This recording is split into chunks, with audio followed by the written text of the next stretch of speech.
Meu querido, minha querida, chegamos a esse momento onde que nós separamos para estarmos refletindo na palavra do Senhor e gostaria de, nesta noite, refletir sobre o poder de Jesus.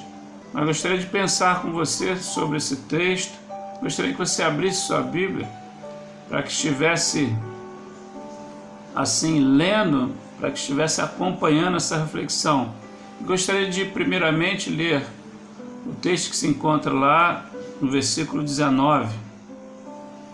Eu gostaria de ler nesse momento, que diz assim: Jesus, porém, não lhe permitiu, mas disse-lhe: vai para a tua casa, para os teus, e anuncia-lhes quão grandes coisas o Senhor te fez, e como teve misericórdia de ti. Jesus, Marcos aí vai relatar sobre o poder de Jesus no capítulo 5, sobre o poder de Jesus sobre os endemoniados, primeiramente, depois o poder de Jesus sobre as enfermidades, depois o poder de Jesus sobre a morte. Então nós temos três relatos aí da manifestação do poder de Deus, mas gostaria de pensar com você somente no primeiro relato, que vai nos falar sobre esse endemoniado que vivia ali em Gadá.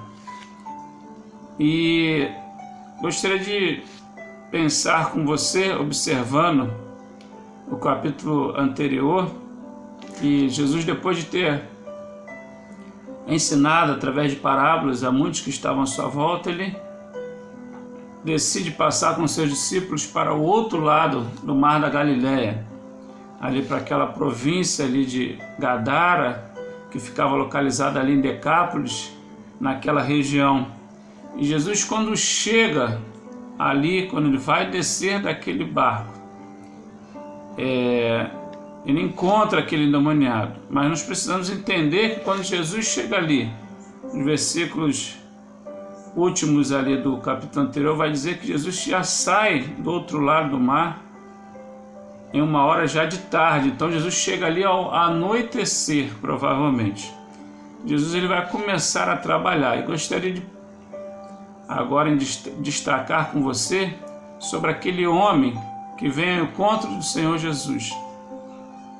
Nós podemos ver uma cena diferente dos nossos dias, né? Um homem possesso. Naquela época era muito comum, naquela época eles viam constantemente. E o texto vai nos dizer, versículo 3, gostaria de ler com você, que esse homem, e gostaria de destacar algumas coisas que desse homem, versículo 3 vai dizer o seguinte: o qual tinha sua morada nos sepulcros, e nem ainda com cadeias o podia alguém prender. Ele morava nos sepulcros, ou seja, morava isolado da sociedade, da sua família. Ele não vivia mais com a sua família, ele vivia em um lugar de morte, o sepulcro.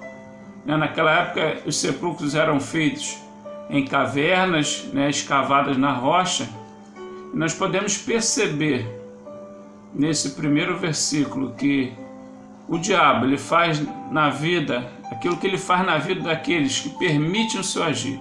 Ele leva o ser humano a se isolar, levando a solidão na vida, às vezes isolando daqueles que o amam, assim como este homem que vivia distante da sua família. E existem muitas pessoas vivendo como se fossem em cavernas, porque o diabo tem as escravizados, às vezes através de sentimentos negativos, às vezes através de pensamentos errôneos de desvalorização, de inferioridade, ou por outro motivo. E essas pessoas têm se afastado de nós.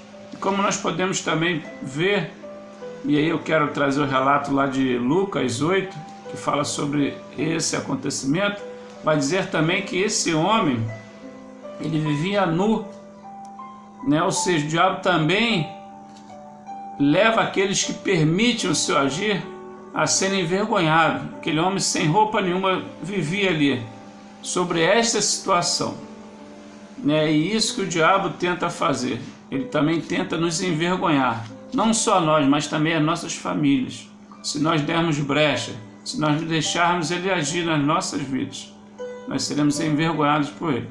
Mas também podemos perceber que esse homem, que o inimigo de nossas almas o levou, esse homem, a ser um homem violento. E o texto já vai nos falar isso, que ninguém, né? E nem ainda com cadeias o podia alguém prender. Nós sabemos que a violência também nos leva a distanciarmos de outras pessoas. Mas o texto ele continua falando sobre esse homem, e o versículo 4, eu gostaria de ler, vai dizer que porque tendo sido muitas vezes preso com grilhões e cadeias, as cadeias foram por ele feitas em pedaços, os grilhões em migalhas, e ninguém o podia amansar. Era um homem que vivia sendo preso em grilhões, em corrente, mas não podiam conter a sua força, seu ímpeto, sem poder estar calmo. Essa força lhe trazia infelicidade, tristeza e um certo pavor sobre aqueles que o viam e o conheciam. E assim também o diabo tem feito em muitas vidas, tem amarrado a muitas pessoas através do pecado, tem deixado muitos presos através do seu vício, da mentira, do ressentimento, levando a tristeza e uma solidão profunda. Nós sabemos que o diabo ele veio para matar, roubar e destruir. E isso é que ele faz no nosso meio. Mas o texto também vai nos dizer que esse homem, ele também, versículo 5, ele andava sempre, de dia e de noite, clamando pelos montes e pelos sepulcros, e ferindo-se com pedras. Este homem tinha uma grande aflição dentro dele e se utilizava da autodestruição, se ferindo.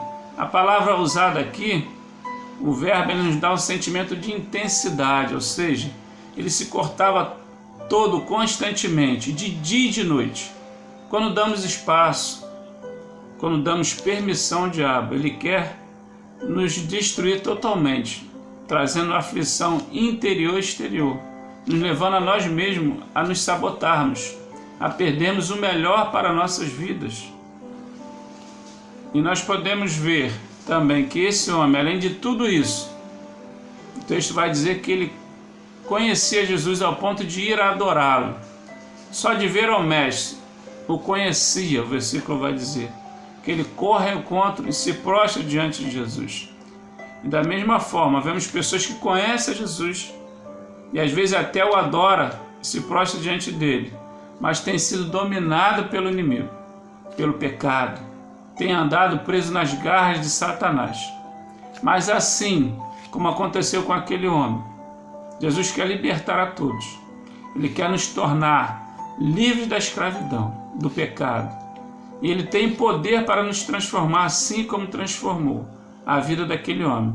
Talvez a transformação que você precise seja diferente deste homem, mas saiba que ele quer te abençoar, quer trazer um renovo para a sua vida, assim como trouxe para a vida daquele homem. Por mais que às vezes as pessoas à sua volta tentem te ajudar a resolver os seus problemas e sem conseguirem vierem a te afastar, o Senhor Jesus jamais fará isso contigo, meu querido. Ele nos ama e quer nos ajudar a cada dia. E Jesus enfrentou uma tempestade para transformar a vida daquele homem. Jesus foi até ali somente para lhe trazer a salvação. O texto vai nos mostrar que Jesus foi ali e trouxe salvação somente àquele homem. Como podemos constatar no versículo anterior, Jesus passou por uma grande tempestade no mar da Galileia, mesmo que venham forças contrárias, o nosso Senhor sempre ele vai encaminhar em nossa direção, em nosso auxílio. Mesmo que tenha que ser para abençoar somente uma pessoa. Ele muda o seu caminho e vai até você, vai até mim. Assim como fez com aquele homem. E Jesus vai realizar ali a libertação daquele homem. E quando nós olhamos para o texto, ele vai dizer, Jesus começa a mandar a sair o inimigo da sua vida. Versículo 8 vai dizer, mas como sempre o inimigo não quer deixar de ter o controle sobre a vida daqueles que concede brecha para que ele entre. Quando ele entra, ele domina, ele não quer deixar, ele quer realmente destruir a vida. daqueles que dão oportunidade. E Jesus pergunta-lhe o seu nome para que todos que estavam ali pudessem entender a força que agia sobre aquele homem, a força que continha aquele ser humano, que dominava ele. E para que também eles entendessem que o nosso Senhor Jesus Cristo estava acima de todos e de tudo, como diz o versículo 9. E a resposta daquele homem vai dizer que era uma legião. A legião era conhecida, muito conhecida naquela época, representava uma quantidade de 6.000 homens do exército romano. Mas quando se falava em legião, significava para eles uma imagem de terror, de morte e destruição. E essa era a imagem que aquele homem passava para a sociedade. Uma imagem de terror, uma imagem de morte, uma imagem de destruição, porque vivia ao meio aos sepulcros, vivia acorrentado sobre os grilhões, né, e de modo nenhum podia ser contido. Então trazer esse terror quando se falava na legião, fazendo assim um paralelo. Mas nós podemos ver que Jesus, ele vai transformar a vida desse homem. E depois que Jesus pergunta o nome de quem era que estava ali, aqueles espíritos imundos, eles se apresentam, né? E pedem a misericórdia do Senhor Jesus. E no mesmo texto que fala sobre esse relato, lá em Lucas, vai dizer que eles pediram ao Senhor Jesus para que não mandasse ele para o abismo, né? E por que eles pediram isso? Porque eles entendiam que o lugar, esse abismo, era o lugar de prisão, que permaneceriam até o julgamento final, sem terem corpos, e pedem para eles se incorporarem nos porcos, e o Senhor lhe permite.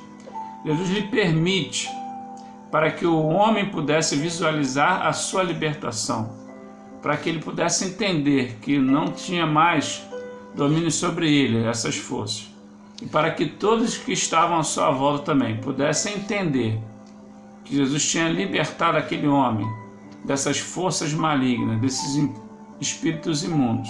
E aqueles porcos, eles vão se precipitar e morrem afogados. E aquele homem, ele vem a ser curado. E todos que se achegam a ele, depois desse momento, aqueles cuidadores de porcos, toda a sociedade estava à sua volta, pode ver literalmente o homem transformado.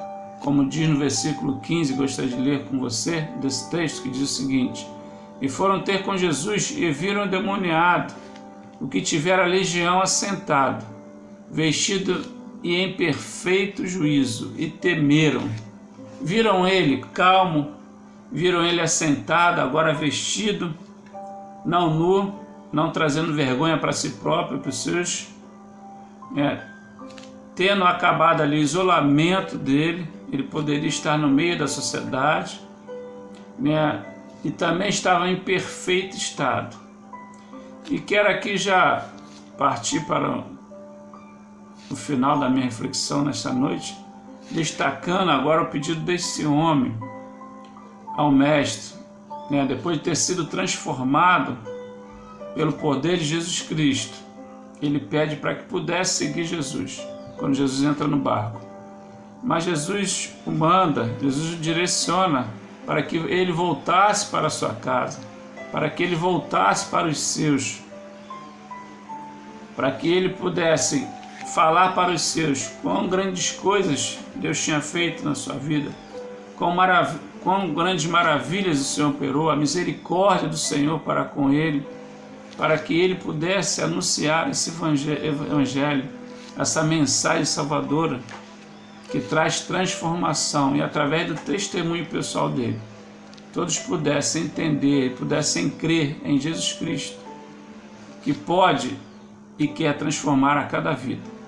E concluindo, nesta noite, nós podemos aprender e ver nesse texto que existia ali três forças: a força de Satanás, a força da sociedade e a força de Jesus.